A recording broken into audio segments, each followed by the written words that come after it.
Uma Vida com Propósitos, do pastor Rick Warren, dia 25, transformado pela provação. Pois os nossos sofrimentos leves e momentâneos estão produzindo para nós uma glória eterna que pesa mais do que todos eles.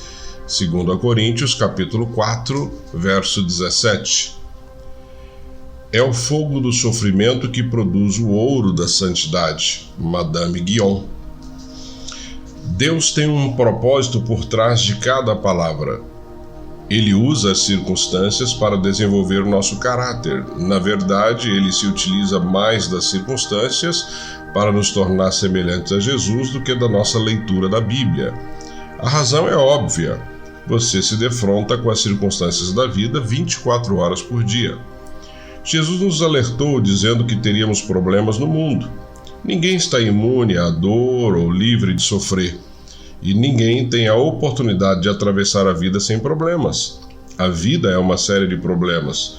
Toda vez que você resolve um, tem outro aguardando a vez. Nem todos são grandes, mas todos são importantes para o processo de crescimento que Deus tem para você. Pedro nos assegura de que problemas são normais. Queridos amigos, não se assustem nem se admirem quando vocês passarem pelas provas ardentes que estão para vir, pois isto não é coisa estranha nem fora do comum que lhes vai acontecer. Deus utiliza os problemas para trazê-lo para perto de si. A Bíblia diz: o Senhor está perto dos que têm o coração quebrantado e salva-os de espírito abatido.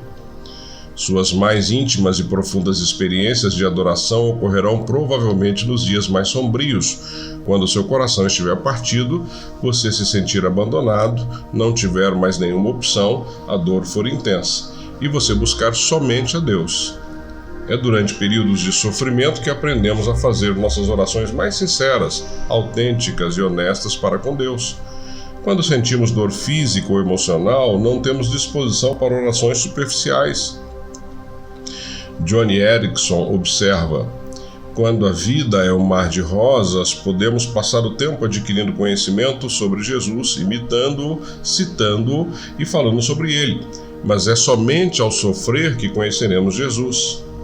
No sofrimento, aprendemos coisas a respeito de Deus que não podemos aprender de nenhuma outra forma. Deus podia ter mantido José fora da cadeia, Daniel fora da cova dos leões, evitado que Jeremias fosse lançado em um poço de lama, impedido os 3 naufrágios de Paulo, evitado que os 3 jovens hebreus fossem jogados na fornalha em chamas, mas não fez. Ele deixou que esses problemas ocorressem e, em decorrência deles, cada um desses homens foi trazido para mais perto de Deus. Os problemas nos forçam a olhar para Deus e a depender dele em vez de confiar em nós mesmos. Paulo testificou deste benefício. Sentimos que estávamos condenados à morte, percebemos como éramos fracos demais para socorrermos a nós mesmos. Isso, porém, foi bom porque assim nós colocamos tudo nas mãos de Deus, o único que poderia salvar-nos, pois é capaz até de levantar os mortos. Você nunca saberá que Deus é tudo o que você precisa até que Ele seja tudo o que você tiver. Independentemente da causa, nenhum dos seus problemas poderia acontecer sem a permissão de Deus. Tudo o que ocorre a um filho de Deus é filtrado por ele, e ele pretende usar tudo isso para o bem, mesmo que Satanás e outros tensionem usar para o mal. Uma vez que Deus está soberanamente no controle, acidentes são apenas circunstâncias do plano de Deus para você. Como todos os dias de sua vida foram escritos no calendário de Deus antes que você nascesse, tudo o que acontece com você tem significado espiritual. Tudo. Romanos capítulo 8, versos 28 e 29 explica por quê. Sabemos que Deus age em todas as coisas de modo que trabalhe em conjunto para o bem dos que o amam e são chamados de acordo com seu propósito, pois Deus conhecia de antemão as pessoas e as escolheu para se tornarem iguais ao seu Filho. Compreendendo Romanos capítulo 8, versos 28 e 29. Essa é uma das passagens bíblicas mais incompreendidas e erroneamente citadas. Ela não diz: Deus faz que tudo saia da forma que eu quero. É lógico que isso não pode ser verdade. Também não diz: Deus faz com que tudo na terra acabe com um final feliz. Isso também não é verdade. Existem muitos finais infelizes sobre a terra. Vivemos em um mundo caído, somente no céu tudo é perfeito, da forma que Deus quer. É por isso que temos de orar: seja feita a tua vontade, assim na terra como no céu. Para compreender inteiramente Romanos 8, 28 e 29, você deve examinar frase por frase.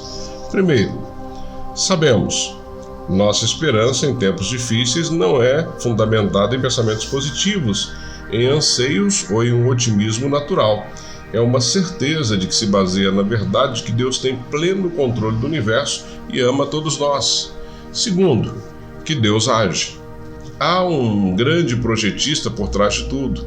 Nossa vida não é o resultado de um acaso fortuito, destino ou sorte. Existe um plano mestre. A história pertence a Deus. É Deus quem controla o leme. Nós cometemos erros, mas Deus jamais. Deus não pode cometer um erro porque Ele é Deus. Terceiro, em todas as coisas. O plano de Deus para a nossa vida envolve tudo o que nos acontece: erros, pecados e mágoas. Ele inclui doenças, dívidas, acontecimentos infelizes, divórcio e a morte de pessoas queridas. Deus pode fazer o bem aflorar da pior perversidade. Ele fez isso no Calvário, não de forma isolada ou independentemente. Os fatos de sua vida agem em conjunto conforme o plano de Deus. Não são atos isolados, mas partes interdependentes do processo que o tornarão semelhante a Cristo. Para fazer um bolo, você utiliza farinha, sal, ovos, açúcar e óleo. Comidos isoladamente, cada ingrediente é bastante desagradável ou mesmo amargo, mas asse-os juntos e se tornarão deliciosos. Se você der a Deus todas as suas experiências horríveis e desagradáveis, Ele as misturará para que se tornem agradáveis. Quarto, para o bem. Isso não quer dizer que tudo na vida seja bom. Grande parte do que acontece no nosso mundo é mau e cruel, mas Deus é especialista em extrair o bem de tudo isso. Na genealogia oficial de Jesus Cristo existem 4 mulheres listadas: Tamar, Raabe, Ruth e Betsaba. Tamar seduziu seu sogro para engravidar. Raabe era prostituta. Ruth nem mesmo era judia e infringiu a lei casando-se com um judeu. Betsaba cometeu adultério com Davi, o que acabou causando o assassinato do marido. Não são exatamente reputações excelentes, mas Deus fez com que bem resultasse do mal, e Jesus veio através dessa linhagem. O propósito de Deus é maior que nossos problemas, nosso sofrimento e até mesmo nossos pecados. Quinto, daqueles que o amam e são chamados. Essa promessa é somente para os filhos de Deus, não para todos.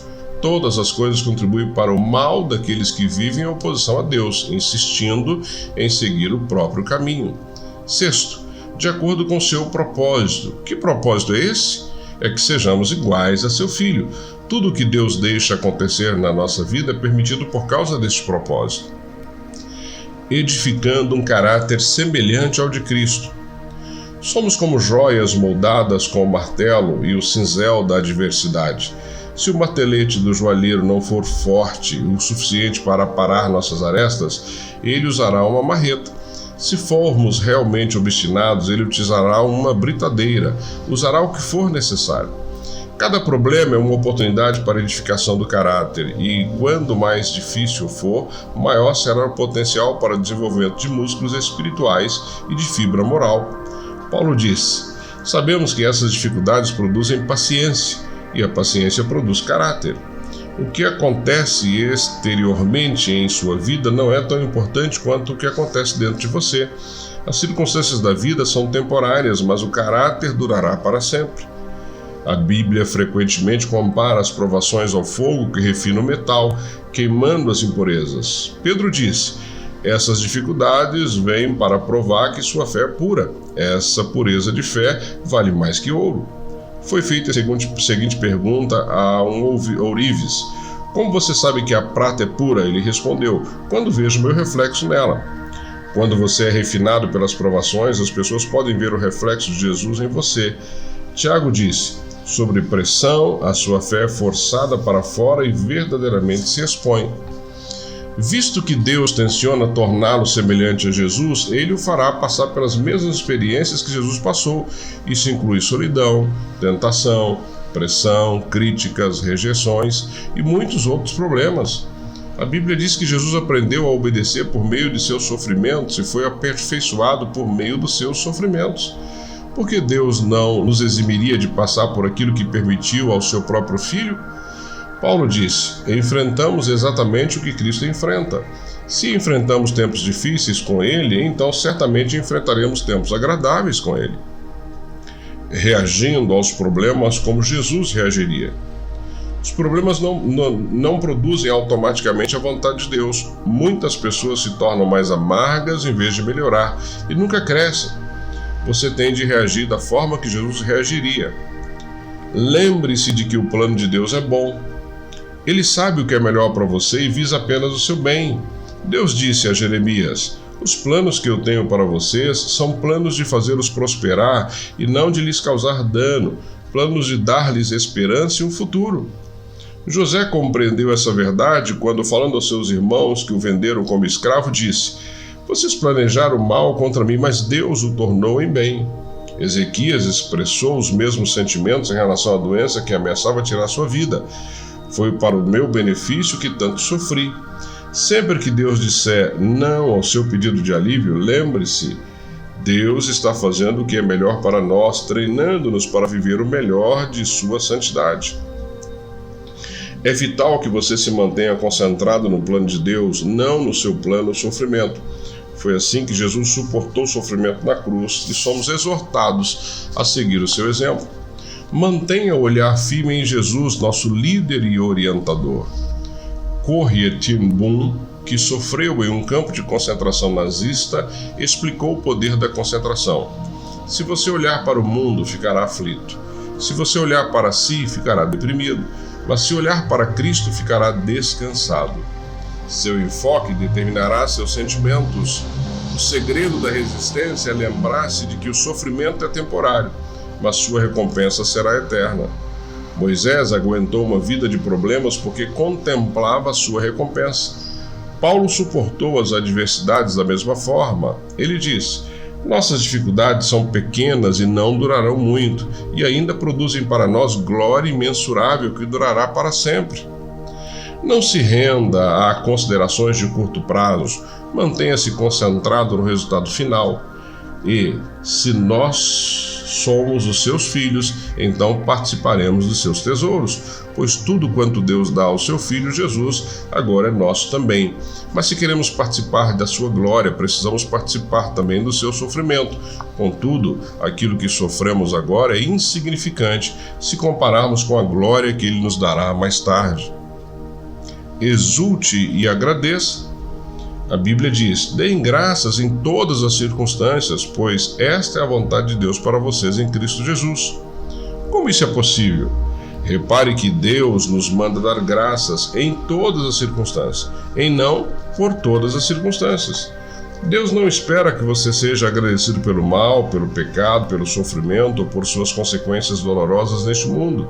Em vez disso, Deus quer que você seja grato por Ele usar os problemas que o afligem para o cumprimento de seus propósitos. A Bíblia diz: alegrem-se sempre no Senhor. Ela não diz: alegrem-se no seu sofrimento. Isso é masoquismo. Você se alegra no Senhor. Não importa o que aconteça, você pode se alegrar no amor, na atenção, na sabedoria, no poder e na fidelidade de Deus. Jesus disse: fiquem cheios de alegria quando isso ocorrer, pois há uma grande recompensa esperando por vocês no céu. Nós também podemos nos alegrar ao saber que Deus está passando pelo sofrimento junto conosco. Não servimos a um Deus distante, desligado, que se distancia de nós e tenta nos motivar com frases feitas. Ao contrário, Ele entra no nosso sofrimento. Jesus fez isso ao encarnar, e hoje é seu Espírito que faz isso em nós. Deus jamais nos deixará por nossa conta. Recuse-se a desistir. Seja paciente e persistente. A Bíblia diz: entendam que os problemas vêm para lhes testar a fé e gerar em vocês perseverança, mas deixem que este processo continue até que a perseverança se desenvolva completamente e descobrirão que se tornarão homens de caráter maduro, de integridade, sem nenhum ponto fraco. A construção do caráter é um processo lento. Sempre que tentamos evitar ou escapar das dificuldades da vida, invalidamos o processo, atrasamos nosso conhecimento e, na verdade, acabamos com um tipo de sofrimento ainda pior, o tipo inútil, que acompanha a negação e a rejeição. Quando você compreende as circunstâncias eternas do desenvolvimento do seu caráter, faz menos orações do tipo "consola-me", "faz o que eu me sinta melhor", e mais orações do tipo "torna-me adequado", usa isso para tornar-me mais semelhante a ti. Você sabe que está amadurecendo quando começa a ver a mão de Deus nos acontecimentos aleatórios e confusos e nas circunstâncias da vida que aparentemente não têm sentido. Se você estiver enfrentando problemas neste exato momento, não pergunte "por que eu?". Em vez disso, pergunte "o que você quer que eu aprenda?". Então confie em Deus e siga fazendo o que é certo. Vocês precisam perseverar, de modo que, quando tiverem feito a vontade de Deus, recebam o que Ele prometeu. Não desista, cresça. Pensando sobre o meu propósito, um tema para reflexão. Existe um propósito por trás de cada problema. Um versículo para memorizar. Sabemos que Deus age em todas as coisas para o bem daqueles que o amam, dos que foram chamados de acordo com seu propósito. Romanos capítulo 8, verso 28. Uma pergunta para meditar: qual problema na minha vida me trouxe mais crescimento?